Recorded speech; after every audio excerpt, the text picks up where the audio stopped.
காலையில் நியூஸை பார்த்தோன்னே பயங்கர ஷாக்குங்க. அனுபவியாத என்னடா இப்படி பண்ணிட்டாங்களே அப்படின்னு சொல்லிட்டு. அது என்னன்னா, இப்போது பெட்ரோல் டீசலுக்கு வந்து பார்த்தீங்கன்னா, நம்ம நார்மலாக என்ன நினைப்போம், ஒரு ரூ. 2 ரூ. 3 அந்த மாதிரி ஏற்றுவாங்க அப்படின்னு நினச்சி பார்த்தா, அவ்வளோலாம் இல்லைங்க. ரூ. 20 ரூ. 25 டீசலுக்கும் பெட்ரோலுக்கு ரூ. 7 10 அந்த ரேட்டுக்குள்ளே வந்து ஏற்றிருக்காங்களாம். ரொம்ப வந்து பாராட்டக்கூடிய ஒரு விஷயம் இல்லை, சூப்பர். அதுவும் இல்லாமல் கிட்டத்தட்ட ஒரு 20லேருந்து ஒரு 30 கோடி வெஹிக்கிளுக்கு வந்து கிட்டத்தட்ட பாதிக்கப்படும் அப்படின்னு சொல்லியிருக்காங்க. 2023க்கு முன்னாடி நீங்கள் வந்து வெஹிக்கிள்ஸ் வாங்கியிருந்தீங்க அப்படின்னா அது வந்து கொஞ்சம் ப்ராப்ளம் இருக்குமா. அதுக்கப்புறம் வர வெஹிக்கிளாக வந்து பார்த்தீங்கன்னா இந்த E20 அந்த பெட்ரோல் வந்து உங்கள் தாராளமாக இன்ஜினில் போட்டுக்கலாம் அப்படின்னு சொல்கிறாங்களாம். அதுவும் வந்து எந்த அளவுக்கு இருக்குது அப்படிங்கிறதுலாம் தெரியல. அது என்னப்பா E20 பெட்ரோலே கிட்டத்தட்ட ஒரு 2001 சம்திங் அந்த டேட்லன்னு வச்சுக்கோங்க. ஒரு 1%, 2%, 5% சொல்லிட்டு அந்த எத்தனால் கொஞ்சம் கொஞ்சமாக கலக்க ஆரம்பித்தாங்க. எப்படி பெட்ரோலில் கலப்படம் யார் பண்ணுறாங்க? கவர்மெண்ட்டே பண்ணுது. பெட்ரோல் டீசலை கூட தரமாக வந்து வெளிநாட்டிலேருந்து நம்மளுக்கு மக்களுக்கு வந்து கொடுக்க முடியலன்னா அது எப்படிப்பட்ட ஒரு அரசாங்கம் பார்த்துங்க. சரி 5%, 6%, அப்புறம் வந்து கிட்டத்தட்ட வந்து பார்த்தீங்கன்னா ஒரு 10% வரைக்கும் ஏற்றிட்டாங்க. ஆனால் இப்போ வந்து பார்த்தீங்கன்னா E20 பெட்ரோல் தான். அது என்னப்பா E20 பெட்ரோல்? ஒன்றும் இல்லைங்க, பெட்ரோல் கூட வந்து கொஞ்சமாக நம்ம எப்படி இந்த சாப்பாடு கூட மித்த காய்கறி, கூட்டு, குழம்பு, ரசம் அதெல்லாம் வந்து கொஞ்சம் மிங்கிள் பண்ணி சாப்பிடுமோ அதே மாதிரி தான். அதனால் வந்து பெருசாக பாதிப்பாக இருக்காது அப்படின்னு சொல்கிறாங்க. எத்தனால் வந்து எதுலேருந்து எடுக்கிறாங்க? அது வந்து இந்த கரும்பு, மக்காச்சோளம், அதுக்கப்புறம் கோதுமை, நெல் அந்த இதில் தான் சம்திங்லாம் வந்து எடுக்கிறாங்க எத்தனால். ஏன் இது முன்னாடியே அறிவு இல்லையா?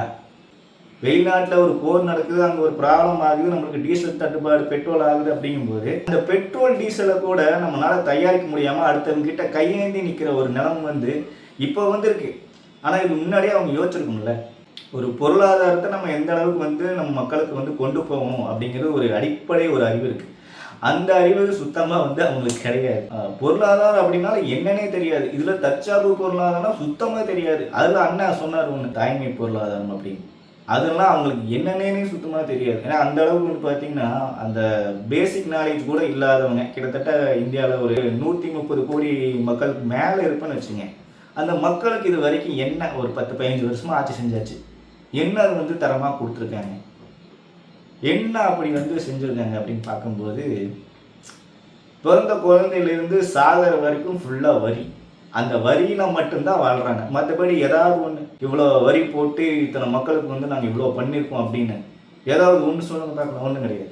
மூலிகை பெட்ரோல் அப்படின்னு சொல்லிட்டு ஒருத்தர் வந்து கண்டுபிடிச்சிருக்காரு. கிட்டத்தட்ட ஒரு 20-30 வருஷத்துக்கு மேலே அவரும் கத்திக்கிட்டே இருந்தார். இந்த மாதிரி வந்து மூலிகை பெட்ரோல் வச்சுருக்கேன், அது பண்ணியிருக்கேன், இது பண்ணியிருக்கேன், இது கொஞ்சமாவது வந்து யூஸ் பண்ணி பாருங்கள், இது வந்து நல்லா யூஸ்ஃபுல்லாக இருக்கும் அப்படின்னு சொல்லிட்டு ராமர் பிள்ளைன்னு சொல்லிட்டு ஒருத்தர் கத்திக்கிட்டே இருந்தார்.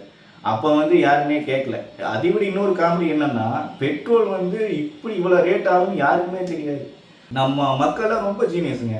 அதாவது இந்த மாதிரிலாம் விலை ஏற்றுவாங்க, இந்த மாதிரி பிரச்சனை ஆகுதுன்னு தெரிஞ்சுட்டு என்ன பண்ணிட்டாங்கன்னா பேரலாக வந்து பெட்ரோல் வாங்கிட்டு போனாங்க. அதுலேயும் வந்து பார்த்தீங்கன்னா நம்ம பார்த்துட்டு அவ்வளோ சிரிச்சோம். என்னடா முட்டாள்தானா எப்படி பண்ணிகிட்டு இருக்காங்க. அதுலேயும் வந்து பார்த்தீங்கன்னா சில பேர் அந்த சிண்டெக்ஸ் டேங்க்கு, அதுக்கப்புறம் அந்த தண்ணி பிடிக்கிற வாட்டர் கேன், இன்னொருத்தங்க அதை விட லாரியோ ஏதோ ஒன்று அதில் கொண்டு வந்து பெட்ரோலில் ஃபுல்லாக ஃபில்லப் பண்ணிட்டு இருந்தாங்க.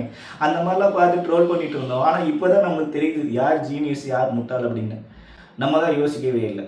சரி, அப்படியே நீங்கள் ஒரு அனௌன்ஸ்மெண்ட் பண்ணுறீங்க, E20 பெட்ரோல் இந்த மாதிரி வந்து நாங்கள் பெட்ரோலில் வந்து கொஞ்சம் கொஞ்சமாக கலக்க போகிறோம், அதனால் வந்து பார்த்திங்கன்னா இந்த பிரச்சனை ஆகுது, அதனால் நீங்கள் இதெல்லாம் பண்ணிக்கிங்க அப்படின்னு சொல்லிட்டு ஒரு முன்னேற்பாடு மாதிரி பண்ணி மக்களுக்கு ஒரு அனௌன்ஸ்மெண்ட் பண்ணியிருக்கலாம் இல்லையா? ஒரு பத்திரிக்கையாளர் அவ்வளோலாம் கூப்பிட்டு வச்சு இந்த மாதிரிலாம் இருக்குப்பா, அதனால நியூஸ்லாம் வந்து மக்களுக்கு தெரிவிச்சுருங்க அப்படின்னு ஒரு 2 நாளோ ஒரு 3 நாளோ இல்லை இந்த மாதிரிலாம் நடக்க போகுது, ஃபியூச்சரில் இப்படி தான் ஆக போகுது அப்படின்னு தெரிஞ்சிச்சு அப்படின்னா அதுக்கு தகுந்த மாதிரி ஏற்பாடெல்லாம் பண்ணி மக்களுக்கு வந்து சொல்லிடணும். அது எதுவுமே கிடையாது. ஒரு ஆர்டர் போட்டுறது, நீங்களாம் நான் வந்து இது சொல்லிட்டேன், நீங்கள் இதெல்லாம் பண்ணியே ஆகணும். ஏமா அப்பா விட்டு காசு எடுத்து ஏமா செலவு பண்ணுறது? அந்த மாதிரி தானே இருக்குது. காசு செலவு பண்ணி கிட்டத்தட்ட நம்மளுக்கு பிடிச்ச மாதிரி ஒரு வெஹிக்கிள் வாங்குறதே வந்து பார்த்தீங்கன்னா பெரிய கஷ்டம். அதுலேயும் வந்து ஏகப்பட்ட இஎம்ஐ லோனு அது இதுன்னு போட்டு எப்படியா கடன் லோனை வாங்கி ஒரு வெஹிக்கிள் ஒன்று வாங்கிடணும். காரோ பைக்கோ எதுவும் ஒன்று வாங்கின்னு வைங்க.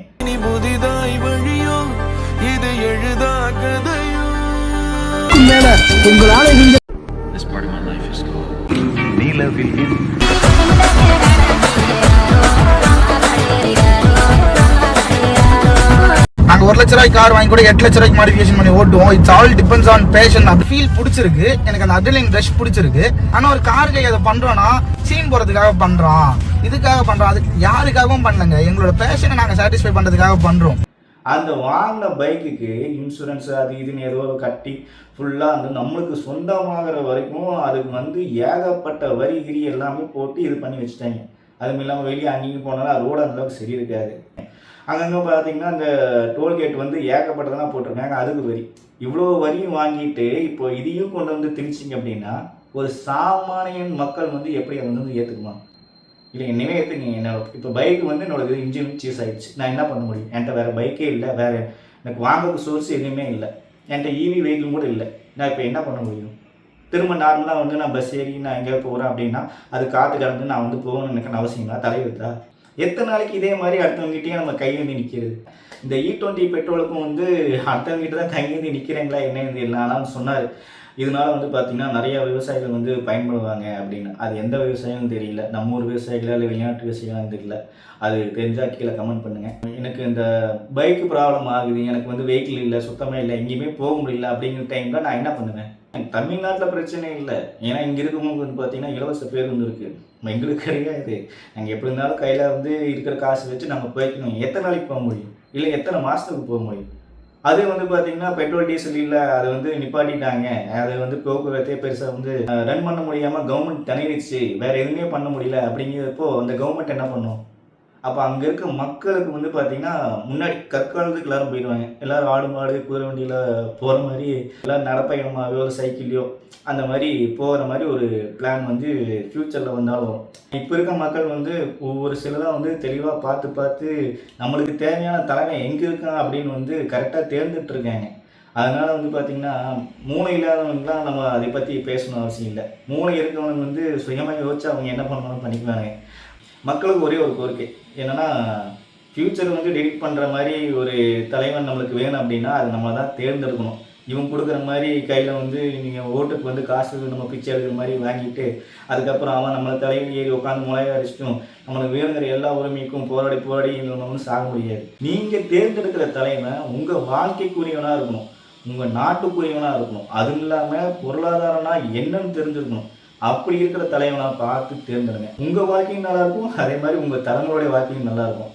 அதனால் இந்த மாதிரி பெட்ரோல் டீசலுக்குலாம் வந்து பார்த்திங்கன்னா நம்ம அடுத்த நாட்டிலேயே வந்து எதிர்பார்க்காம கை நீட்டாமல் நம்மளால் என்ன முடியுமோ அது நம்ம கவர்மெண்ட் வந்து நம்ம மக்களுக்கு வந்து எந்த அளவுக்கு ஃப்ரீ ஆஃப் காஸ்ட்டில் ஓரளவுக்கு கம்மி பண்ணி கொடுத்தா நல்லா இருக்குமோ அதை வந்து நீங்கள் கீழே கமெண்ட் பண்ணுங்கள். இல்லை இதே மாதிரி தான் நம்ம வாழ்க்கை வந்து போகும் அப்படின்னாலும் பிரச்சனை இல்லை, ஏன்னா அது நமக்கு தெரிஞ்சதான். அதையும் கீழே கமெண்ட் பண்ணுங்கள். வேறு ஏதாவது கருத்துகள் இருந்தாலும் அதையும் கீழே கமெண்ட் பண்ணுங்கள். மறக்காம நம்ம அரசியல் ஆட்டத்துக்கு ஒரு லைக்கும் ஒரு சப்ஸ்கிரைப் பண்ணிடுங்க. தேங்க்யூ.